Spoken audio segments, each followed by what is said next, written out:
Hello students, so welcome to L2A classes. अब हमारा exam जो है बिल्कुल नियर बाय है, तो आज के सेशन में मैं आप लोगों का बहुत ज़्यादा टाइम वेस्ट नहीं करूंगी। आई वांट कि मैं आप लोगों को एक चीज़ बताऊं जो आप लोगों के एग्जाम के लिए यूजफुल रहे। कुछ बेसिक ऐसे कंसेप्ट्स होते हैं ना, जो हम सारा कुछ पता होने के बाद भी हम चीज़ों को मिस्टेक कर देते हैं, राइट। जैसे बहुत छोटी छोटी चीज़ें हैं जो मैंने ऑब्जर्व करी हैं, स्टूडेंट्स जनरली इनमें मिस्टेक्स करते हैं। तो उन सब टॉपिक्स को मैं एक बार आपके साथ फटाफट डिस्कस कर लूंगी, सो दैट आप एक बार एटलीस्ट एग्जाम हॉल में जाने से पहले इस वीडियो को भी सिंगल देख लेंगे ना, तो आपके लिए काफी सारे कंसेप्ट्स यहाँ पे क्लियर हो जाएंगे। जितने भी इंपॉर्टेंट टॉपिक्स हैं मैं उसके आपके साथ कुछ लेक्चर्स यहाँ पे शेयर करूंगी, राइट। तो देखिए, जैसे स्क्वायर और इंडेक्सेस जो हमारी होती हैं, इसमें भी हम अक्सर जो है वो गलतियां कर देते हैं। लाइक तो मैं यहाँ पे जो इंपॉर्टेंट है हमारे एग्जाम के लिए इंपॉर्टेंट है, मैं एन नंबर ऑफ दी नहीं बताऊंगी जिसमें आप कंफ्यूजन में आ जाएं। वही जो इंपॉर्टेंट है from number system to the end, जितने भी हमारे टॉपिक्स हैं, परसेंटेज, एवरेज, एटलीस्ट अगर आपने कुछ नहीं पढ़ा है, you just go through this video and फॉर्मूले को देखकर भी आप वहां पे ट्राई करने की कोशिश करें, राइट। तो वो मेरा पर्पस है इस सेशन में आपको बताने का, ठीक है। तो देखो, सबसे पहले अगर मैं स्क्वायर्स की बात करती हूँ ना, राइट, तो x की power 0 is equal to 1। This is very very important, है ना। अब कहीं पर आप देखते होंगे हम बहुत जगह पे यूज करते हैं x की पावर a इंटू एक्स की power b।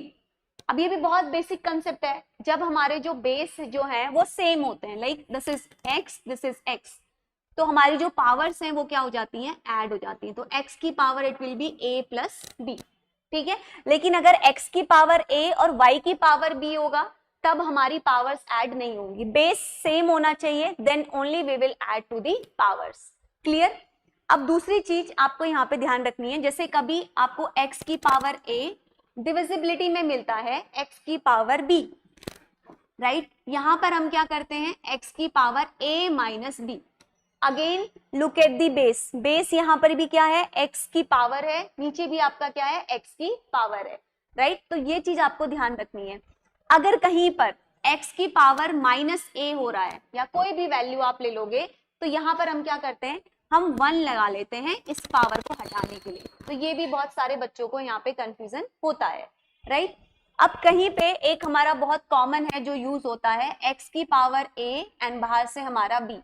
This is the very simple concept. तो यहां पर हम क्या करते हैं, x की power a into b. These are very common, जो हमें यूज करना ही करना है, ठीक है। समझ में आ रहा है। ऐसे ही अब अंडर रूट में a इंटू बी होगा, अगर कोई दो वेरिएबल्स होंगे a इंटू बी, तो यहां पर भी हम क्या कर देते हैं, मल्टीप्लाई करके अंडर रूट क्या आ जाएगा हमारा, a और b, ठीक है। Under root of a and b। These are the very important thing जो आपको ध्यान रखना है। x की पावर 0 इज 1। अगर हमारा बेस सेम है तो पावर्स हमारी क्या होंगी, ऐड होंगी। अगर हमारा बेस सेम है और डिविजिबिलिटी में है तो पावर क्या होंगी, माइनस होंगी। अगर मुझे किसी पावर को, माइनस पावर को हटाना है, तो मैं किसका यूज करूंगी, 1 का। x की पावर a b है तो x की पावर क्या हो जाएगा, a और इंटू b। ऐसे ही a इंटू b है तो x, दोनों वैल्यूज हमारी क्या हो जाएंगी, under root of a into b, ठीक है। अब कहीं पर x की पावर a सेम है, राइट, y की पावर a। पावर को आप ध्यान रखना, x की पावर a, y की पावर a, इट मींस दोनों की जो पावर है वो क्या है, मेरी कॉमन है। तो ये क्या हो जाएगा, x y की पावर बाहर से a। आप इन चीजों को यूज कर सकते हो। कहां पर कर सकते हो, जैसे आप देखोगे नंबर सीरीज के कुछ क्वेश्चंस होते हैं, एंड उसके अलावा HCF LCM का भी कंसेप्ट अभी बताऊंगी, वहां पर भी ये चीजें हमारी यूज होती हैं, right. This is very very important, जो बहुत बेसिक है, मैंने आप लोगों को बताया।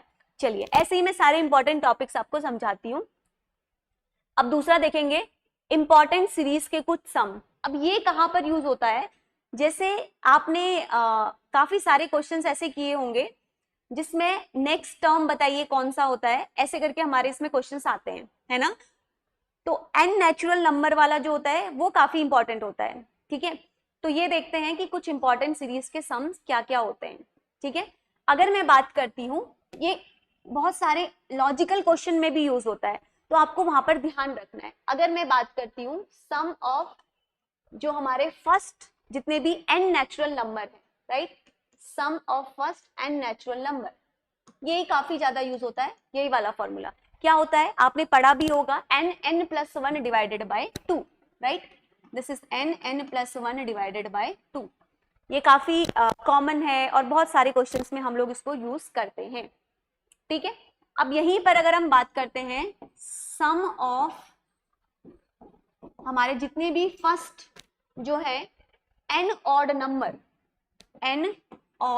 नंबर, इसका क्या होता है, ये मैंने आपको बहुत बार बताया भी है, n स्क्वायर, ठीक है, ये ध्यान रखना। जनरली यूज हमारा यही होता है sum of first and natural number, ये मैं जस्ट ऐसे ही आपको बता दे रही हूँ।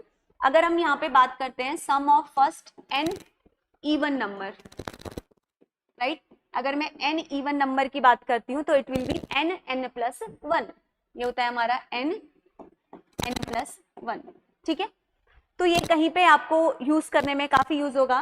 स्क्वायर्स और क्यूब का भी हमारा फॉर्मूला होता है। अगर यहाँ पे sum of first n natural number है ना, अब यहाँ पे अगर सम ऑफ स्क्वायर अगर मैं ले लेती हूँ, अगर मैं स्क्वायर लेती हूँ एंड मैं यहाँ पे आपका क्यूब लेती हूँ, राइट, आपको सीरीज के क्वेश्चन में काफी हेल्प करेगा।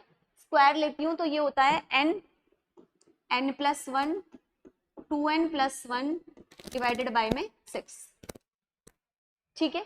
क्यूब की बात करती हूँ तो जो हमारा ये फॉर्मूला होता है ना, बस इसी में बाहर से स्क्वायर लग जाता है कि पावर 2, इसमें बाहर से आप स्क्वायर लगा दोगे। जो n नेचुरल नंबर का होता है ना, इसी में बस हमारी वैल्यू क्या हो जाती है, स्क्वायर लग जाती है, ठीक है। अब ये कैसे यूज होगा, उसके लिए आप इन क्वेश्चंस को देखिए। लुक एट दिस क्वेश्चन, क्या है सीरीज 20 10 10 15 30 75 एंड नेक्स्ट टर्म। देखिए ये काफी इंपॉर्टेंट है और ऐसे क्वेश्चन जो है एवरी टाइम आ रहे हैं, मतलब एक भी सिंगल ईयर ऐसा नहीं है जब नंबर सीरीज के इस पैटर्न से आज तक क्वेश्चन नहीं पूछा गया है, ठीक है। अब जो मैंने अभी आपको बताया, कहीं पे आपको 100 टर्म निकालना होगा या कहीं पे उसने आपको दिया होगा कि किसी बुक का एक क्वेश्चन आया हुआ था कि एक पेज को ये किया तो आप फाइनल को वैल्यू लेके भी कर सकते हो, ठीक है। अब जैसे ये सीरीज दी हुई है, राइट, अब इसमें आपको कहा है कि बताओ ये x का टर्म क्या है।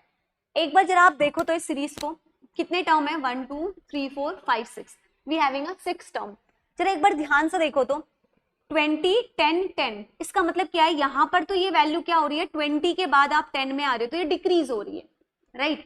फिर 10 के बाद ये वैल्यू इंक्रीज होना स्टार्ट हो गया, जरा देखो तो 15 के बाद अगली वैल्यू एंड होते होते कहां तक आ गई है, 75 तक आ गई है। कभी भी किसी भी नंबर सीरीज को क्वेश्चन को डिकोड करने के लिए उसको 2 पार्ट्स में डिवाइड करके चेक करिए। मैंने बहुत बार क्लासेस में बताया भी है कि सेकेंड स्टेप पे आगे भी चेक करिए, ठीक है। अब जरा इसमें देखो, फर्स्ट हाफ में तो वैल्यू क्या हो रही है, कम हो रही है, सेकेंड हाफ में वैल्यू क्या हो रही है, बढ़ रही है। एक चीज और मैं आपको बताती हूँ कि इस तरह के जो क्वेश्चंस होते हैं ना, इसमें कोई भी फॉर्मूला नहीं होता, हर किसी का अपना अपना लॉजिक हो सकता है और हर किसी के अपने अपने पैटर्न हो सकते हैं, ठीक है। जरूरी नहीं है कि मैंने जो पैटर्न बताया आप भी यही फॉलो करो, मे बी आप दूसरे पैटर्न से निकाल रहे होगे, ठीक है। कोई भी कुछ भी पैटर्न लगा सकता है, बट द इंपॉर्टेंट थिंग कि वो पैटर्न आपका आगे फॉलो होना चाहिए, तभी वो पैटर्न आपका वैलिड होगा। इट मीन्स कि अगर वो 3-4 स्टेप तक भी चल रहा है ना वो पैटर्न, तभी वो पैटर्न वैलिड होगा। लेकिन ऐसा नहीं है कि मैंने जो पैटर्न बताया आप ब्लाइंडली यही कर सकते हैं, आप अपने अकॉर्डिंग कोई दूसरा पैटर्न भी फॉलो कर सकते हैं, ठीक है। मैंने जो देखा, जनरली मैं अगर फर्स्ट इंस्टेंट में इसको एग्जाम में देखती हूँ तो मेरे को ये लग रहा है कि पहले पैटर्न जो है वैल्यू डिक्रीज हो रही है, फिर उसके बाद इंक्रीज हो रही है। और अगर मैं ऑप्शंस में देख रही हूँ तो मुझे ऑप्शंस में भी ये लग रहा है कि यार ऑप्शंस में भी वैल्यू क्या हो रही है, इंक्रीज हो रही है। तो इस अकॉर्डिंग मैं अपना पैटर्न बना सकती हूँ। अब देखो 20 से कहाँ आना है, 10 में आना है, वेरी सिंपल, 0.5 से मल्टीप्लाई कर दो, सीधे आपका 10 आ जाएगा, इतना तो पता है। अब 10 को किससे मल्टीप्लाई करेंगे, 10 को अब आप मल्टीप्लाई करो, 10 को फिर मल्टीप्लाई करोगे किससे, 1 से, तो कितनी आएगी वैल्यू, 10 आ गई, ठीक है। फिर आप 10 को किससे करोगे, अगेन इट विल बी 1.5, है ना, तो कितनी आ जाएगी, 10 को जब 1.5 से करोगे तो इट विल बी 15। इस तरह से ये पैटर्न मेरा चल रहा है। अब 15 को किससे मल्टीप्लाई करूं कि मेरी जो वैल्यू है 30 आ जाए, 15 इंटू 2 क्या होता है आपका, 30 होता है, तो ये पैटर्न समझ आ गया। अब 2 के बाद नेक्स्ट वैल्यू कितनी आएगी, 2.5, 30 को किससे मल्टीप्लाई करोगे, 2.5 से। ऐसे ही फिर 70 को किससे करोगे, 3 से करोगे। फिर ऐसे ही 75 को 2.5 के बाद फिर 75 को किससे करोगे, 3 से करोगे। तो आपको पैटर्न समझ में आ गया ना ओवरऑल, 0.5 1 1.5 2 2.5। कभी भी दिमाग में रखना, जब नेक्स्ट वैल्यू डिक्रीज हो रही होगी ना और उसके बाद एक नंबर से इंक्रीज हो रहा होगा ना कोई वैल्यू, आगे की वैल्यू, जरूर वहां पे आपका क्या लग रहा होगा, मल्टीप्लिकेशन। क्यों, क्योंकि इतना बड़ा डिफरेंस जो है ना वो मल्टीप्लिकेशन में ही आता है। कैसे, पहली वैल्यू 20 है और ऑप्शंस में आप देखो 100 क्रॉस दिए हैं, तो कॉमन सेंस लगाइए कि मेरे पास एक ही ऑप्शन बचता है मल्टीप्लिकेशन, क्योंकि अगर आप ऐड करोगे तो वैल्यू बहुत ज्यादा वेरी नहीं करती है, अगर आप डिवाइड करोगे तो भी नहीं होगा, तो माइनस करोगे तो वैल्यू लगातार कम होती जाएगी, ठीक है। बट यहाँ पे क्या हो रहा है, एक टाइम के बाद वैल्यूज इंक्रीज हो रही हैं, तो किसी भी इक्वेशन में जब एक सर्टेन पॉइंट के बाद वैल्यूज आपकी इंक्रीज हो रही होती हैं, तो आपको क्या ध्यान में रखना है, आपको वहां पे नेक्स्ट टर्म में क्या करना है, मल्टीप्लाई करना है, अप्लाई, ठीक है। तो this is just an example. चलो, ऐसे बहुत सारे क्वेश्चंस हैं। अब देखिए अगला कंसेप्ट आता है आपका HCF और LCM। लगातार यूपीएससी LCM और HCF से भी क्वेश्चन पूछती आ रही है। मैं अगर बहुत सिंपल टर्म में बताऊं ना, तो जहां पर भी हम चीजों को जोड़ने की बात करते हैं, ठीक है, तो वहां पर हम क्या अप्लाई करते हैं, LCM, ठीक है। जहां पर भी हम तोड़ने की बात करते हैं, अभी समझाऊंगी कैसे, वहां पर हम यूज करते हैं HCF। अब जोड़ने का मतलब क्या है, जैसे आपने इसके एग्जाम्पल देखे होंगे, दे आर बेल वाले क्वेश्चन होते हैं, है ना। इसके अलावा ट्रैफिक लाइट के भी क्वेश्चंस आजकल बहुत पूछने लगे हैं यूपीएससी, ट्रैफिक लाइट के क्वेश्चंस होते हैं। एंड यहाँ पे आपको बोला होता है कि एक पॉइंट से चल रहे हैं फिर दोबारा से कंबाइन हो रहे हैं, कंबाइन करने वाले क्वेश्चंस भी होते हैं, आपको लैंग्वेज समझना होगा। और HCF में क्या होता है, HCF में आपको बोलेगा कि ग्रुप्स में डिवाइड किया गया है, डिवीजन की बात होती है। तो जब भी डिवीजन की हम बात करते हैं तो इसका मतलब क्या है, किसी भी क्वेश्चन में आपको लैंग्वेज पढ़ के समझना होगा। अब ये चीज आपको क्वेश्चन में पता करनी होगी, जैसे मैंने PYQs की कुछ क्लासेस में आपको बताया भी था कि कैसे हम देखते हैं, राइट। अब ये तो सिंपल चीज है HCF और LCM निकालना। अब HCF LCM तो आपको पता है, this is highest common factor, है ना, हम चेक करते हैं, और दूसरा होता है हमारा लीस्ट कॉमन मल्टीपल, ठीक है। अब यहां पर एक कंसेप्ट आता है हमारा, वो मैं आपको बताती हूँ, जिसमें हमें एग्जाम्पल भी दिखाती हूँ आपको, एग्जाम्पल में क्वेश्चन भी लिखती हूँ।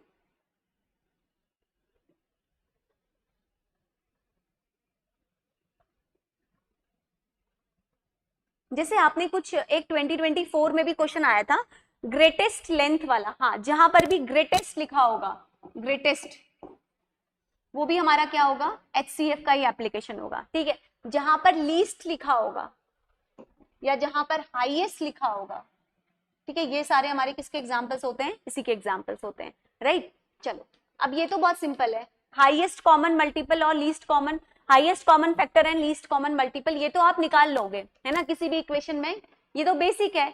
अब यहाँ पर कंफ्यूज कहाँ पे हो जाते हैं, जैसे आपको एक क्वेश्चन दिया था 2020 में, there is a question in the year of 2020, क्या 24 में भी आया हुआ है, 22 में भी आया हुआ है। आपको पूछा था ग्रेटेस्ट लेंथ 3 1/2m, और दूसरी वैल्यू आपको दे रखी थी 8 3/4। अब यहाँ पे पता तो चल गया कि मुझे क्या निकालना है, राइट। अब मेन थिंग इज कि ये नॉर्मल वैल्यू नहीं है, नॉर्मल वैल्यू का मतलब क्या है, 30 20 10, ऐसे नहीं है जिसका मैं डायरेक्टली HCF और LCM निकाल लूं, राइट। HCF और LCM में डायरेक्टली इसका निकाल लेती कि ये सिंपल है। Now this equation is given in the fraction form, तो यहाँ पे कुछ बच्चे क्या करते हैं, इसको पॉइंट में कन्वर्ट कर देते हैं, कोई नीड नहीं है पॉइंट में कन्वर्ट करने की, यहाँ पर बहुत सिंपल सा एक फॉर्मूला होता है, वो याद करने की भी नीड नहीं है, मैं भी आपको समझाऊंगी, आप उस फॉर्मूले को जस्ट अप्लाई कर देंगे, ठीक है। कभी भी HCF और फ्रैक्शन निकालना होता है हमें, किसी भी क्वेश्चन में, किसी भी फ्रैक्शन में मुझे HCF निकालना होता है, तो हम ऊपर वाली वैल्यू का क्या करते हैं, HCF of numerator and LCM of denominator. समझ में आई बात। जब आप इसको फ्रैक्शन को कन्वर्ट करोगे, ये क्या हो गया, 3 2 जा 6 और 1 7/2, ठीक है। तो जो ऊपर वाली वैल्यू है कि इसको भी ऐसे कन्वर्ट कर लोगे, तो जो न्यूमरेटर पार्ट में वैल्यू है इसका हम क्या निकालते हैं, HCF निकालते हैं, और जो डिनोमिनेटर पार्ट में वैल्यू है मेरी 2 और 4 यहाँ पे, इसमें हम क्या निकालते हैं, इनका LCM निकालते हैं। कोई जरूरत नहीं है फ्रैक्शन में कन्वर्ट करने की, इसमें ऑप्शंस भी यूपीएससी ने ऐसे ही दिए थे, 1 1/2m, ऐसे ही ऑप्शंस भी दिए थे, उसने इतना डिफिकल्ट आपको क्वेश्चन नहीं दिया है, ऐसे बहुत क्वेश्चन है, आप PYQs में चेक करना। बस ध्यान रखना, कभी भी आपसे HCF ऑफ फ्रैक्शन पूछेगा तो HCF निकालना है न्यूमरेटर का, LCM निकालना है डिनोमिनेटर का, ठीक है। अब ये क्वेश्चन पे डिपेंड करेगा, उसने हाईएस्ट पूछा है ग्रेटेस्ट पूछा है, ये आपको पता होना चाहिए कि इस क्वेश्चन में मुझे HCF निकालना है कि LCM निकालना है, ठीक है। अब वो कैसे पता करते हैं, उसके लिए मैंने आपको कुछ बेसिक चीजें बताई। अगर हम एलसीएम की बात करते हैं, ठीक है, एलसीएम ऑफ फ्रैक्शन की बात करते हैं, तो जस्ट इसका अपोजिट हो जाता है। क्या होता है, यहाँ पर हम एलसीएम निकालते हैं न्यूमरेटर पार्ट का और हम एचसीएफ निकालते हैं डिनोमिनेटर पार्ट का, राइट। बस ऐसे ध्यान रखो, जिसको निकालना है वो वैल्यू न्यूमरेटर में होती है, ऐसे ही एलसीएम में भी देखो जिसको निकालना है वो वैल्यू कहाँ पे होती है, न्यूमरेटर में होती है, ठीक है। अब एक चीज और ध्यान रखना, this is very simple, LCM into HCF is equal to आपका क्या होता है, प्रोडक्ट ऑफ टू नंबर्स। ये ध्यान रखना, this value is equal to the product of two numbers, ठीक है। This is the very simple thing जो आपको ध्यान में रखना है, this is the product of two number, ठीक है।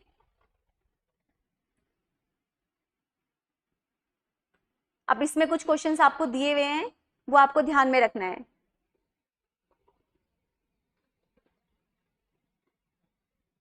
ठीक है।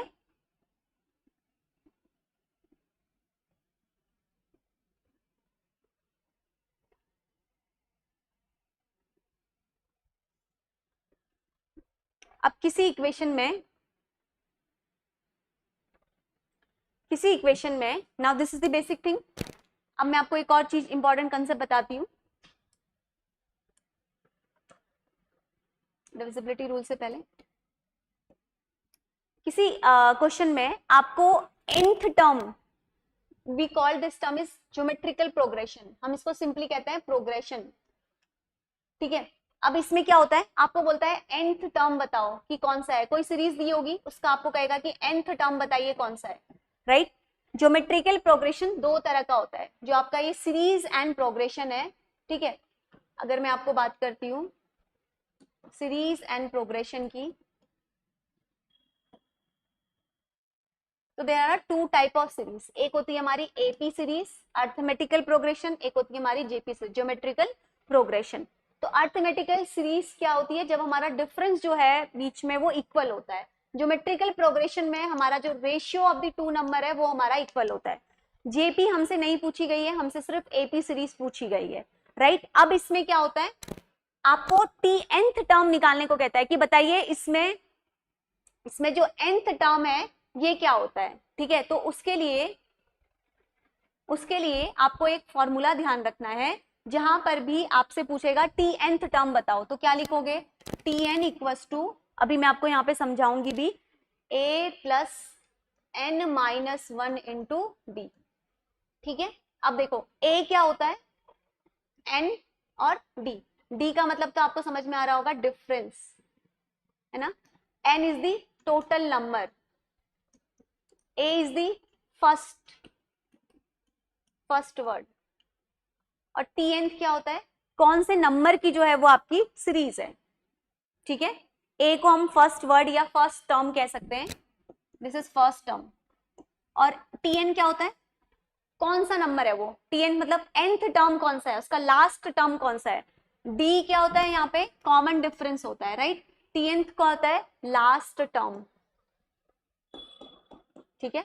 लास्ट टर्म कौन सा है, nth टर्म, एंड टर्म कौन सा है, राइट। तो हमारे इसमें अभी तक जो है सिर्फ tnth टर्म पे क्वेश्चन पूछे गए हैं, सम पे नहीं पूछे गए हैं, tn टर्म पे पूछे गए हैं। तो tn टर्म निकालने का सिंपल सा एक फॉर्मूला होता है, tn equals to a plus n minus one into d. अब इसमें आप देख लीजिए कि हाँ कौन सी वैल्यू मुझे रखनी है, कौन सी वैल्यू नहीं रखनी है, दैट्स इट। ये सिंपल सा हमारा होता है। जेपी सीरीज अभी तक नहीं पूछी गई है तो मैं वो बता के आपका टाइम वेस्ट नहीं करूंगी, है ना। जैसे आपने देखा होगा किसी क्वेश्चन में हमसे दिया गया है कि इसका एंड टर्म बताओ कौन सा है ना, ऐसे बहुत सारे क्वेश्चंस आपको देखने को मिलेंगे, राइट। तो ये काफी हमारा इंपॉर्टेंट टॉपिक यहाँ पे था, एक इंपॉर्टेंट टॉपिक में हमारा आता है, ठीक है। अब इसके अलावा इसी में नंबर सिस्टम से ही और भी इंपॉर्टेंट कंसेप्ट आते हैं हमारे, जिसमें क्वेश्चन पूछे जा रहे हैं। एक है हमारा रिमाइंडर थ्योरम, ठीक है। रिमाइंडर थ्योरम में आप सबसे पहले सिंपल मेथड क्या अप्लाई करेंगे, डिविजिबिलिटी वाला, डिवाइड करोगे का मतलब क्या है, फैक्टर्स निकाल के चेक कर लोगे, राइट। कोई भी आपको टर्म दिया है, suppose 20 into 40 into 50 into 60 into 100 divided by में आपको दे दिया है 200 के फैक्टर्स कर दीजिए, उसके बाद कट शॉर्ट करके वैल्यू को सीधे निकाल दीजिए। दिस इज द डिवाइड, और वी कैन से कि यहाँ पे हम वैल्यू को डिवाइड करके हम निकालते हैं, ठीक है। ऐसे ही आप यहाँ पर दूसरी चीज क्या कर सकते हैं, जहां पर वो आपसे पावर वाला पूछता है, राइट, तो पावर वाले को करने के मैंने काफी मेथड्स बताए हैं, अगर नहीं देखा है तो प्लीज एक बार उस वीडियो को देख लेना, जहां पे हम डिविजिबिलिटी रूल से भी चेक करते हैं, साइक्लिसिटी से भी चेक करते हैं, और दूसरा होता है आपका ax प्लस माइनस 1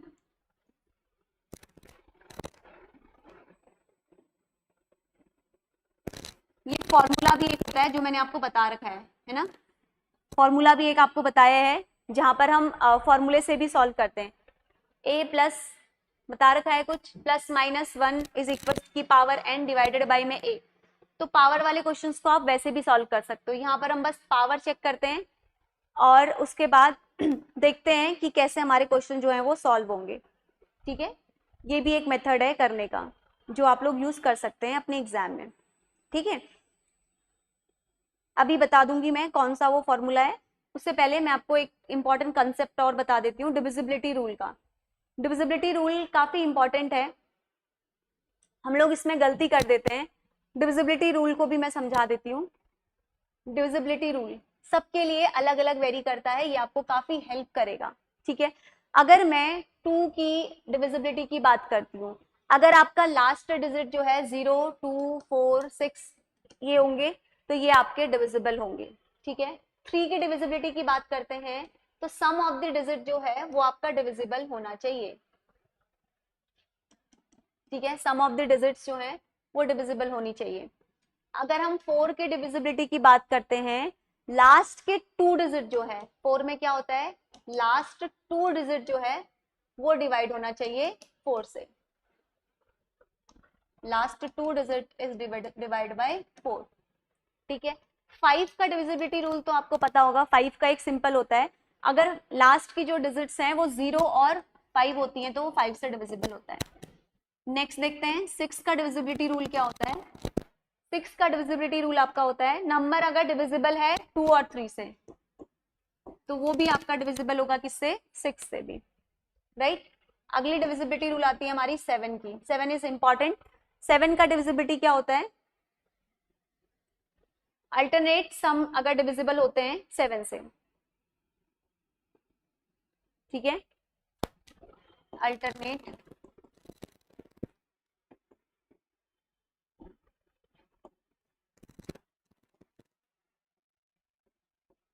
चलिए अब आते हैं 8 में। 8 का डिविजिबिलिटी क्या होता है, 8 का डिविजिबिलिटी रूल होता है लास्ट के 3 डिजिट्स। 9 का क्या होता है, अगर हम 9 के डिविजिबिलिटी रूल की बात करते हैं, सम जो है वो डिविजिबल होना चाहिए,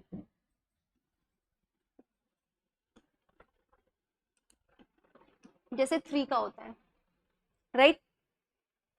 11 का क्या होता है, ये तो पढ़ा भी होगा आप लोगों ने, 11 इज वेरी कॉमन। 11 का क्या होता है,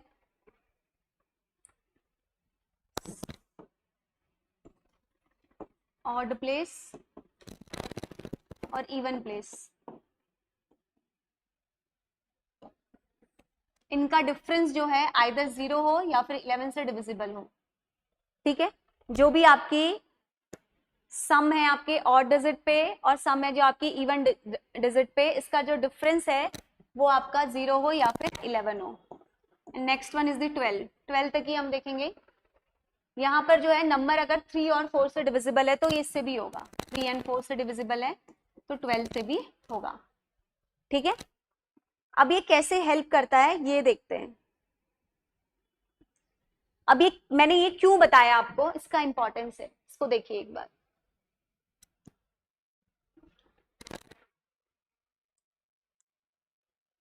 काफी क्वेश्चन में जो है ना, देखो ये क्वेश्चन चेक करिए, देखिए इसमें क्या कहा है, how many 3 digit natural number without repetition of digits are there such that each digit is odd and the number is divisible by 5। अगर आपको ऐसे ही आप देखोगे बहुत सारे क्वेश्चन में होता है, अगर आपको यही नहीं पता कि डिविजिबिलिटी रूल ऑफ 5 क्या है, या कहीं पे आप 6 देखोगे, कहीं पे आप 9 देखोगे, अगर आपको डिविजिबिलिटी रूल ही नहीं पता तो आप कैसे कर पाओगे, है ना। समझ रहे हो? तो ये इंपॉर्टेंस है इस क्वेश्चन में। ये क्वेश्चन भी मैंने ऑलरेडी कराया है। How many 3 digit natural number without repetition of the digit are there such that each digit is odd and number is divisible by 5। अगर 5th नंबर पे डिविजिबिलिटी रूल रखनी है तो आप उसको फिक्स कर दीजिए एंड कितने वेज हो जाएंगे, सिंपल मल्टीप्लाई कर दीजिए, आंसर आ जाएगा। तो डिविजिबिलिटी रूल क्या होता है इसका, या तो वो 0 होना चाहिए या फिर आपका क्या होना चाहिए 5 होना चाहिए। एंड ऑड बोला है तो ऑड बोलने के लिए लास्ट डिजिट जो है, डिविजिबिलिटी रूल क्या होना चाहिए, क्या होता है 5 का, पहले कैसे करोगे इसको अप्रोच, ये बताओ। आपको पहले तो ये पता होना चाहिए कि डिविजिबिलिटी रूल 5 का क्या होता है। 3 डिजिट का नेचुरल नंबर आपको बताने कितने हैं जिसमें रिपीटेशन नहीं होगा डिजिट्स का, और कंडीशन दी है कि ईच डिजिट जो है वो ऑड होगी एंड नंबर जो है वो डिविजिबल होगा 5 से। तो 5 का डिविजिबिलिटी आपको पता है कि अगर एंड में 0 है और 5 है तभी वो वैल्यू आपकी डिवाइड होती है। अब इसने कंडीशन एक क्या बना दी है कि नंबर जो है ऑड होना चाहिए। तो ऑड होना चाहिए इसका मतलब क्या है, मेरी लास्ट वाली वैल्यू जो है वो क्या होनी चाहिए, वो मेरी फिक्स होगी, क्या होगी 5 ही होगी, तभी वो डिविजिबल होगा, तभी वो ऑड बनेगा।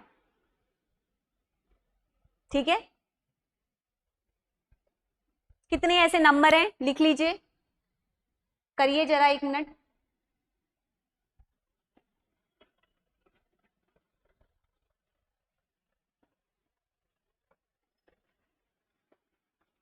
यहाँ पे एक कंसेप्ट और समझा दूंगी।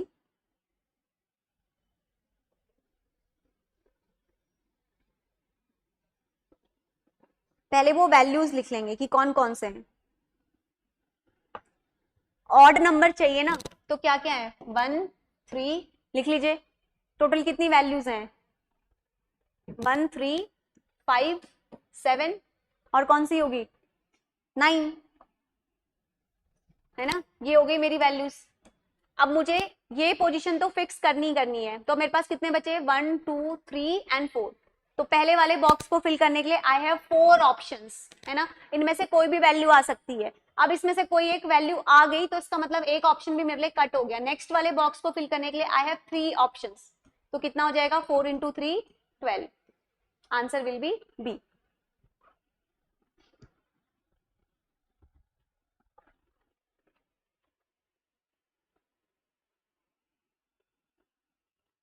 तो इस तरह से आप इनका यूज कर सकते हो, बिकॉज ये काफी इंपॉर्टेंट है, काफी जगह पे यूज होता है, इसलिए मैंने आपको यहाँ पे समझाए। तो मैंने कुछ बेसिक कंसेप्ट आपको समझाए जो कि काफी यूजफुल हैं।